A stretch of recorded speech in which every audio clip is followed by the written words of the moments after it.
دیکھیں ایک بات یاد آ گئی علم کی.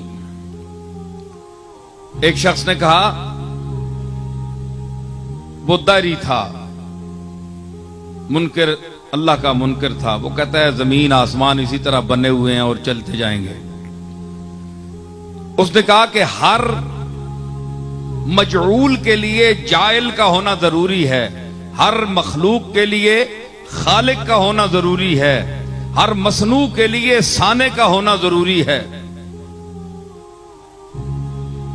تو اللہ جس کو تم اللہ کہتے ہو اے علی, تم بتاؤ کہ اگر اس نے اس پوری کائنات کو بنایا ہے, ذرے سے آفتاب تک تمام اشیاء کو بنایا ہے, تو پھر اس کا اپنا خالق کون ہے؟ اس کو کس نے بنایا؟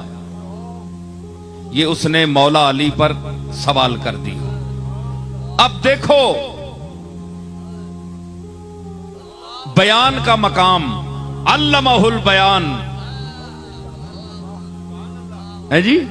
تو جب سوال کیا نا تو حضرت علی نے فرمایا بات یہ ہے تم بڑے بے وقوف ہو, یہ ضروری نہیں ہے کہ جس نے مثلا یہ میز رکھا ہے, اس لکڑی کو تو اللہ نے بنایا ہے, لیکن اس کی جو شکل بنائی گئی ہے یہ مستری نے بنائی ہے.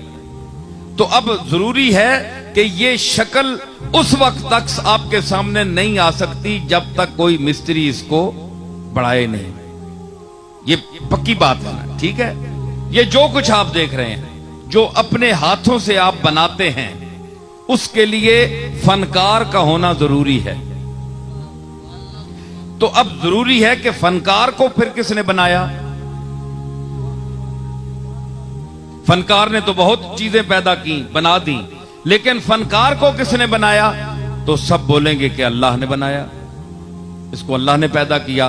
پھر اب مسلمان تو یہاں رک جائیں گے, لیکن جو دہریہ لوگ ہیں, جو بے دین ہیں, جو زندیق ہیں, وہ کہتے ہیں پھر بتاؤ کہ پھر اللہ کو کس نے بنایا؟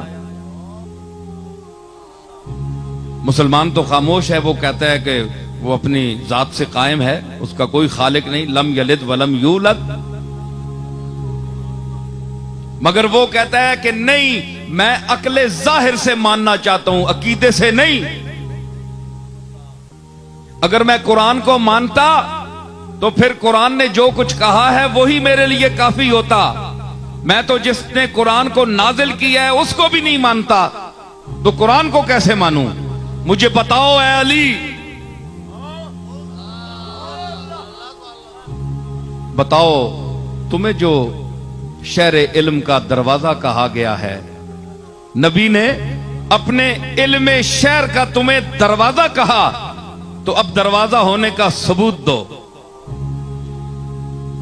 فرمایا مولا کائنات بولے, فرمایا نہیں مانتا کہ ہر بنانے والے کے لیے ایک بنانے والا, پھر اس کا بنانے والا, پھر اس کا بنانے والا, یہ تو دور و تسلسل ہے, یہ محال عقلی ہے, یہ تو ہو ہی نہیں سکتا. اس کی تو پھر کہیں رکاوٹ ہی نہیں. پھر اس کا بنانے والا, پھر اس کا, پھر اس کا, پھر اس کا, یہ ساری عمر تسبیح پڑھتے رہو, یہ تو محالات عقلیہ سے ہے. اس نے کہا نہیں, مجھے سمجھاؤ, بات سمجھاؤ. فرمایا گنتی آتی ہے, سنو علی کی ہے علم کی بات.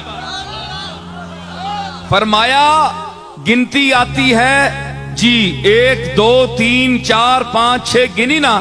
فرمایا الٹے گنو.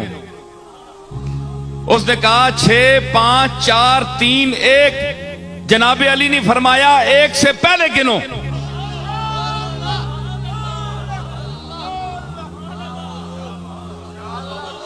بھائی آگے تو جا رہے ہو نا, 1 2 3 4 5 ہزاروں تک, لاکھوں تک, پیچھے گنو.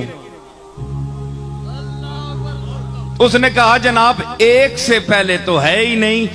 آپ نے فرمایا کہ بے وقوف, یہی تو علی کہتا ہے کہ اس ایک وحدہ لا شریک سے پہلے کوئی ہے ہی نہیں.